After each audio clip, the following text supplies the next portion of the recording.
I didn't realize how much I was copying until my home, my outfits, even my grocery list started to look like a highlight reel. The problem isn't that we're buying trendy things. It's that social media trends have quietly replaced our own taste, our pace, even our reasons for wanting something in the first place. When everything is labeled as must-have, it's hard to tell what actually matters to you. This video is a quiet reset. Not to avoid trends completely, but to figure out how to shop, decorate, and decide from a place that feels more like you and less like everyone else. Start with a real list, not the algorithms. It's easy to think we're just browsing until we look up and realize the algorithm has already made most of our choices for us. Clothes, books, skincare, even the coffee mugs we like start blending into the same trending look. What helped me step out of that loop was making one simple change. I stopped buying anything I hadn't already written on a personal wish list. If I saw something cute while scrolling, I didn't add it to cart.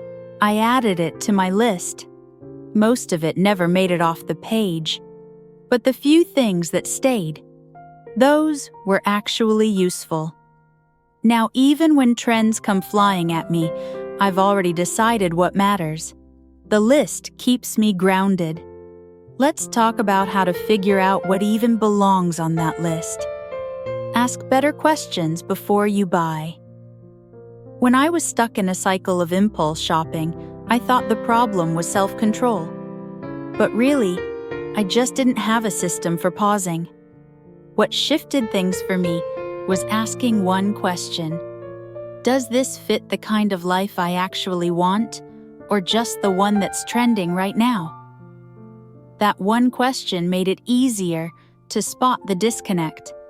Like, I'd see a stylish desk lamp and think, oh, I need that.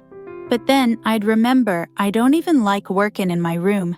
I prefer the kitchen table. Now every purchase has to pass through that filter. Not just, do I like it? But does this fit with how I live and what I value? Most things don't. And that's been a relief, not a loss. Next, we'll look at how to actually define what your values are, so those decisions get even easier. What actually matters to you? It's hard to shop intentionally when you're not even sure what you care about yet. I used to buy what looked good in other people's homes, or what had 5-star reviews, assuming it would somehow work for me too. What helped was sitting down and asking, what actually adds value to my life? Not in theory, in real lived experience. I realized I'm willing to spend on things that give me time back, like tools that simplify my routines. But trendy extras, they just crowd my space and my mind. If you're not sure where to start, try listing the last 3 things you bought that truly made your life easier or happier. That list tells you more than any lifestyle quiz. And once you know what matters, you'll start to see how much of what's trending doesn't even apply to your life. Trendy doesn't mean timeless. There was a moment years ago when everyone seemed to declutter, only to refill their homes with the same minimalist brands and aesthetics. I remember walking into a friend's apartment and feeling like I'd seen the exact same setup 3 times that month, mine included. That's when it hit me, minimalism, like anything else, can turn into a costume. You can swap clutter for clean lines and still feel off because none of it reflects you.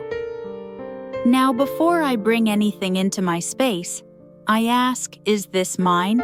Or just what's trending this year? And if the answer is, I'm not sure, I wait. Timeless isn't about perfection. It's about having things that still feel like you, next season, next year, next phase. Next, I'll share how unplugging, even in small ways, helped me reconnect with that sense of personal taste again. Unfollow the sameness. I started noticing something strange on my feed. Everything looked good, but it all looked the same. Same clothes, same poses, same living rooms. And I realized I wasn't following people for inspiration anymore. I was copying without thinking. So I did a quiet sweep. I unfollowed accounts that made me feel behind or unsure about my own style, even the ones I liked, technically. The difference was instant. My brain felt quieter, and I stopped chasing that curated sameness. Sometimes the best way to find your style is to clear out the noise first. Don't confuse lifestyle with identity. There was a time I believed that buying certain things, a specific coffee machine, a monochrome wardrobe, the right reading lamp, meant I was finally living intentionally. But what I'd really done was trade one persona for another. The minimalist aesthetic felt cleaner, but I was still buying into someone else's version of success. I was trying to look intentional instead of being intentional. Now I remind myself, real identity doesn't need props. It shows up in how I use my time, not what's on my shelf. Make it feel like yours again. I used to walk into my apartment and feel nothing. It looked put together, but it didn't say anything about me. No old maps from my travels, no quirky mugs, just safe, trendy pics I'd seen online. So I started changing that. I framed a photo my niece took on a walk. I brought home a secondhand vase from a random road trip. Suddenly, the space felt warmer, not just prettier. Your home doesn't have to impress anyone. It just has to feel like yours. Take a break from curated input. Social media makes it easy to scroll through other people's taste all day. But when was the last time you explored your own? I unplugged for a weekend. No Instagram, no YouTube. Instead, I opened a weird old cookbook I found at a thrift store. I rearranged my shelves without looking up any inspo. I listened to music I forgot I loved. That short break reminded me I don't need a constant feed to make good choices. I just need room to hear my own voice again. You're not behind. There's always a new camera, new planner, new productivity hack. And if you're not careful, you start treating life like a race you're behind in. I remember thinking I couldn't start vlogging until I had a better mic. Couldn't organize my kitchen until I had matching glass jars. It was endless. But I realized progress doesn't require a shopping cart. Most of the time, what's holding us back isn't stuff, it's waiting for permission. Don't rush to get it right. Instead of buying things fast, I started treating my home like a playlist. I'd save ideas, not buy them. I'd test things in my space before committing.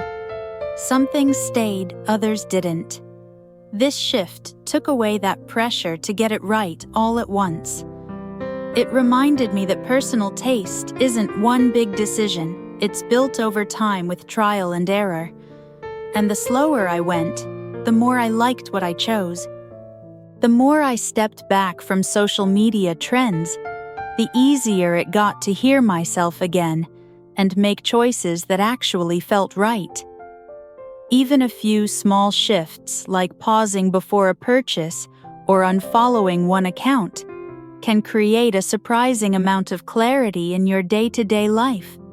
Less noise, fewer regrets, more space to decide what matters on your terms. If this kind of quiet shift feels helpful, you're always welcome to stay for the next one.